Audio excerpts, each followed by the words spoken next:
जय हिंद विद्यार्थियों। जैसा कि हम लोगों ने पिछले क्लास में पढ़ा भारतेंदु हरिश्चंद्र जी के बारे में, आज हम लोग उसी भारतेंदु हरिश्चंद्र जी के द्वारा लिखे गए भारत दुर्दशा पाठ के बारे में हम लोग पढ़ेंगे और जानेंगे कि कवि महोदय ने उस भारतेंदु हरिश्चंद्र महाभारत विश्व के महान समाज सेवी और एक प्रख्यात कवि के रूप में विख्यात भारतेंदु युग के संस्थापक भारतेंदु हरिश्चंद्र ने भारत की दुर्दशा के पाठ में किस प्रकार से भारत के भारत के दुर्लभ स्थितियों और भारत की दुर्दशाओं के बारे में बताए हैं, उसके बारे में हम लोग चलते हैं। इस पद के माध्यम से हम लोग पढ़ते हैं और जानते हैं कि किस प्रकार उन्होंने हम सब के बीच आमंत्रित किया है हम सबको भारत की दुर्दशा को देखकर रोने के लिए। तो हम लोग इस पद के माध्यम से हम लोग पढ़ते हैं और समझते हैं। जैसे कि यह भारत दुर्दशा पाठ जो है भारत की दुर्दीन स्थितियों, उस गुलामी की जंजीर में जकड़ी हुई भारत की स्थितियों जो कि असहनीय हो गई हैं, जो कि जिसमें अब सहन की क्षमता नहीं हो, भारत की स्थितियों को देखकर रुआंसे हो रहे हैं।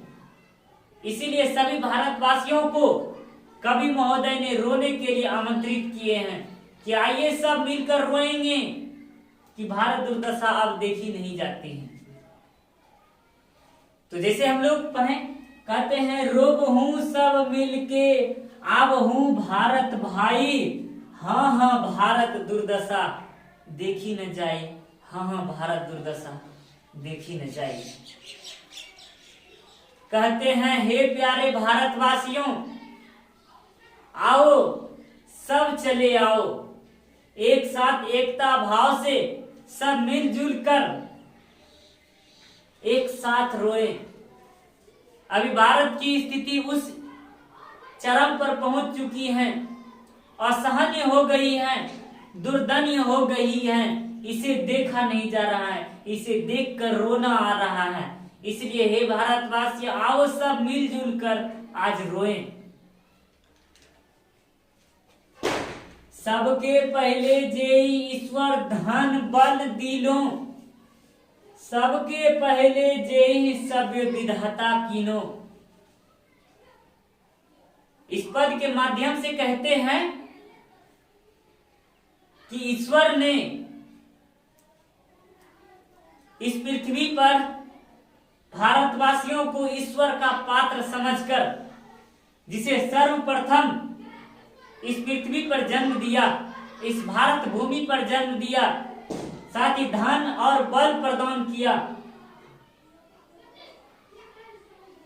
जिसे भारतवासियों को ईश्वर के स्वरूप में गिनती कर उसे जन्म दिया। सबके पहले जो रूप रंग भीनो, सबके पहले विद्या फल जिन गिही लीनो। कहते हैं सबसे पहले भारतवासियों को ही रूप रंग प्रदान हुआ, रूप रंग मिला, विद्या का फल प्राप्त हुआ, यश प्राप्ति हुई, विश्व की सारी संपदाएं, सारे सुख, संसार की सारी सुख संपत्तियां, सुख समृद्धियां भारतवासियों को ईश्वर का पात्र समझकर प्राप्त हुआ। लेकिन भारत की स्थिति इस चरम पर पहुंच चुकी है, इस दुर्दनीय स्थिति तक पहुंच चुकी है कि इसीलिए भारतवासियों को एक साथ मिलजुल कर रोने के लिए आमंत्रित कर रहे हैं। तो कहते हैं अब सब के पीछे सोई परत लखाई, हाँ हाँ भारत दुर्दशा देखी न जाए, हाँ हाँ भारत दुर्दशा देखी न जाए। कहते हैं जिस भारतवासियों को ईश्वर का पात्र समझकर धन बल सभ्य रंग रूप प्रदान किया गया था कि भारत एक विकसित होगा, भारत एक समाज में एक बहुत ही बहुमुखी होगा, वही भारत की स्थिति उस चरम पर पहुंच चुकी है। आज वही भारत सभी देशों से पिछड़ते जा रहे हैं, सभी से पिछड़ते जा रहे हैं। इन स्थितियों को देखकर रुआंसे हो रहे हैं, सबको आमंत्रित कर रहे हैं कि अब भारत की दुर्दशा असहनीय हो गई है, आइए सब मिलकर रोएं, भारत की दुर्दशा अब देखी नहीं जा रही है। कहते हैं जहू भय साक्य हरिचंद्रु नसहु ययाति, जहां राम युधिष्ठिर वासुदेव सरयाति,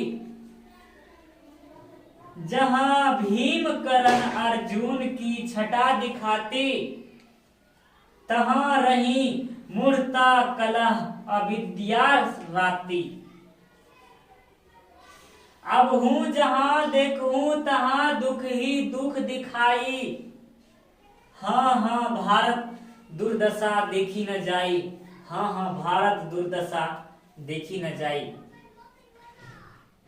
प्रस्तुत पद के माध्यम से कवि ने यह समझाने का प्रयास किया है, यह बताने का प्रयास किया है कि भारत वह जन्मभूमि है जहां, भारत वह प्रसिद्ध जन्मभूमि, वह धर्मानुरागी भूमि है जहां पर शाक्य हरिश्चंद्र, राजा हरिश्चंद्र, नहुस, ययाति और राम, भगवान राम जैसे युधिष्ठिर, वासुदेव, सरयाति, भीम, कर्ण और अर्जुन अपने अपने यश, अपने अपने योद्धाओं स्वरूप, अपने स्वरूप के प्रकृति की छटाओं को दिखाने के लिए अपने अपने कर्मों, अपने अपने अभ्यासों, अपने अपने गुणों के लिए जाने जाते हैं। भारत की भूमि पर जन्म लेकर विख्यात हैं, जिनकी ख्याति प्राप्त है इस भारत भूमि पर जन्म लेने के बाद ही उसकी ख्याति संसार में प्राप्त है।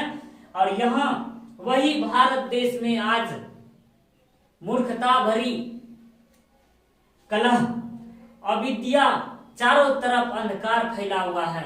वहीं उस महान भगवान राम, युधिष्ठिर, वासुदेव की जन्मभूमि, भीम, अर्जुन, कर्ण जैसे महापरमवीर योद्धा की शरण जन्मभूमि आज चारों तरफ मूर्खता और चारों तरफ आपसी विवाद के कलह में चारों तरफ घिरे हुए हैं। यहाँ चारों तरफ केवल और केवल दुर्दशाओं की स्थिति है। इन्हीं स्थितियों को देखकर कवि महोदय ने भारतवासियों को आमंत्रित कर रहे हैं कि हे भारतवासियों, आओ, भारत की स्थिति उस चरम पर पहुंच चुकी है, उस स्थिति पर पहुंच चुकी है, भारत की दुर्दशा देखी न जाई, भारत की दुर्दशा देखी न जाई। इसीलिए तो कहते हैं अब जहूं देखूं तहूं दुख ही दुख दिखाई, हाँ हाँ भारत दुर्दशा न देखी जाई, हाँ हाँ भारत दुर्दशा न देखी जाई। तो कहते हैं अब जिधर देखिए चारों तरफ केवल और केवल दुख ही दुख का विषय बना हुआ, चारों तरफ त्राहिमाम, लोग आपसी कलह से चारों तरफ दुख और दुख बने हुए हैं। चारों तरफ इसकी दुर्दशा इतनी असहनीय हो गई, इतनी दुर्दयनीय हो गई है कि अब इसका दुख देखा नहीं जा रहा है, अब इसका दुख देखा ही नहीं जा रहा है। जैसे कहते हैं लरी वैदिक जन डुबाई, पुस्तक सारी करी कलह बुलाई, जवन सेना पुनी भारी। कहते हैं आपस में वैदिक जनों ने लड़ झगड़ करके अपने अपने धर्म, ईसाई, सिख संप्रदाय, अनेक प्रकार के विभिन्न धर्म जातियों में बंट करके उन धर्म ग्रंथों की लोटिया को डुबा डाला। कहते हैं आपसी कलह के कारण हम यवन की सेना से पराजित हो गए। यवनों ने तीन नासी बुद्धि बल विद्या धन बहु बारी, छाई अब आलस कुमति कलह अंधियारी, भये अंध पंगु सब दीनहीन बिलखाई, हाँ हाँ भारत दुर्दशा देखी न जाई, हाँ हाँ भारत दुर्दशा देखी न जाई। कहते हैं अपने इन्हीं कलह के कारण हम यवन की सेना से पराजित हो गए। उन यवन की सेना के द्वारा पराजित किए जाने पर उन यवनों ने हमारे बुद्धि, हमारे बल, हमारे विद्या, सभी धनों का नाश कर दिया, हमें बर्बादी की चक्र में ढकेल दिया, हमें उस बर्बादी की उस ढेर पर ला करके बिठा दिया कि अब भारत की स्थिति अत्यंत दुर्दयनीय हो गई है। अब हमारे चारों तरफ आलस, कुमति और चारों तरफ आपसी विवाद का अंधियारा छाया हुआ है। चारों तरफ आपसी विवाद, कलह का अंधियारा छाए हुए हैं। कहते हैं भय अंध पंगु अब पंगु सब दीनहीन बिल खाई। अब भारतवासी इस तरह से सारी संपत्ति, सारे संपदाएं, धन, यश, बुद्धि, चारों तरफ से हम निर्धन हो चुके हैं, अनाथ हो चुके हैं, गरीब हो चुके हैं। हम बिना आंख, बिना नेत्र के अंधे हो चुके हैं। शरीर में अंग तो है लेकिन वह कार्य नहीं कर रहे हैं, अपंग हो गए हैं, दिनहीन हो गए हैं, हम बिलख रहे हैं। भारतवासी इस प्रकार से चारों तरफ बिलख रहे हैं। इन स्थितियों को देखकर कहते हैं हाँ हाँ भारत दुर्दशा देखी न जाए, हाँ हाँ भारत दुर्दशा देखी न जाए। इस प्रकार से कहते हैं भारतवासियों आए सब मिलजुल कर हम विचार करें, भारत की स्थिति इस प्रकार क्यों हुई, इस पर हम विचार करें, मंथन करें। अब भारत की स्थिति को देखा नहीं जाता, आइए सब मिलकर रोएं और चिंतन करें। कहते हैं अंग्रेज राज सुख साज सब भारी, पै धन विदेश चली जाती है अति खुआरी, ताहू पे महंगी काल रोग विस्तारी, दिन दिन दुनय दुख इस देत हाहारी, सबय ऊपर टिक्कस की आफत आई, हाँ हाँ भारत दुर्दशा देखी न जाई, हाँ हाँ भारत दुर्दशा देखी न जाई। कहते हैं अंग्रेजों ने अपने जमाने में, अपने समय में औद्योगिक काल का विकास किया। अपने लाभ के लिए उन्होंने औद्योगिक क्रांति का विस्तार किया, नए नए कारखाने, नए नए मशीनों का आविष्कार किया। लेकिन उन्होंने हमारे लिए नहीं बल्कि अपने कार्यों के लिए, अपने निजी लाभ के लिए औद्योगिकरण का विकास किया। वह उद्योग के क्षेत्र में हमारे भारत जो कि सोने की चिड़िया कहलाती है, यहाँ से कच्चे मालों को, रेशम, जूट, अनेक प्रकार के कच्चे मालों की सामग्री ले जाकर वह वहां लेकर जाता और वहां से सामग्रियों को उत्पादन करके भारत में महंगी महंगी वस्तु, उच्च उच्च दाम में उसको बेचा करता। इससे अनेक प्रकार के लाभ कमाए जाने लगा। भारत की ही चीजों से भारत पर ही उसका उपयोग किया जाने लगा। अनेक तरह तरह के टैक्स लगाकर भारत की तिजोरियों से धन का खजाना लूटा जाने लगा। भारत की सारी संपदाएं अंग्रेजों के हाथों में चली गई और हम लोग और भारत का झोली, भारत का जो हुआ वह बिल्कुल खाली हो। उन्होंने अपने निजी कार्य से, निजी विश्वास से, अपने निजी क्षमताओं पर उन्होंने निजी लाभ के लिए इसमें औद्योगिक क्रांति का विकास लाकर कहते हैं ताहू पे महंगी काल रोग विस्तारी, भारत में महंगी से महंगी चीजों का एक रोग फैला दिया। भारत में महंगाई का एक रोग ला दिया, रोग। दिन दिन दुनय दुख इस देत हाहारी, दिन प्रतिदिन दुखों का विस्तार होता जा रहा है। चारों तरफ हाहाकार और त्राहिमाम मचे हुए हैं। चारों तरफ केवल और केवल दुखों का बादल छाए हुए हैं। कहीं ना कहीं, कहीं उजियारा नहीं दिख रहा है, कहीं कोई राह नहीं दिख रहा है। कहते हैं सबसे ऊपर टिक्कस की आफत आई, हाँ हाँ भारत दुर्दशा देखी न जाई, हाँ हाँ भारत दुर्दशा देखी न जाई। कहते हैं सबके ऊपर एक आफत आ चुकी है। इस स्थिति में हमें चुप रहना, मुख बधिर होकर बैठना अब हमारे लिए उचित नहीं होगा। अब पानी सिर के ऊपर चढ़ चुके हैं, अब पानी सिर के ऊपर चढ़ चुके हैं। अब तो बचने का कोई उपाय तो करना ही होगा। कहते हैं जिस प्रकार अगर नाव पानी में डूबने लगे, अगर डूबने जाए, डूबते जाए तो बचने का कुछ तो उपाय किया जा सकता है। वही पानी सिर के ऊपर चढ़ चुके हैं। सो सभी आइए और बात विचार करें कि हमारी कमजोरी क्या है, इस पर गहनतम विचार करें और जाने, चिंतन करें और इन समस्याओं से निजात दिलाएं। इसीलिए कहते हैं हाँ हाँ भारत दुर्दशा देखी न जाई। अब भारत की दुर्दशा असहनीय हो गई, अब सहा नहीं जाता।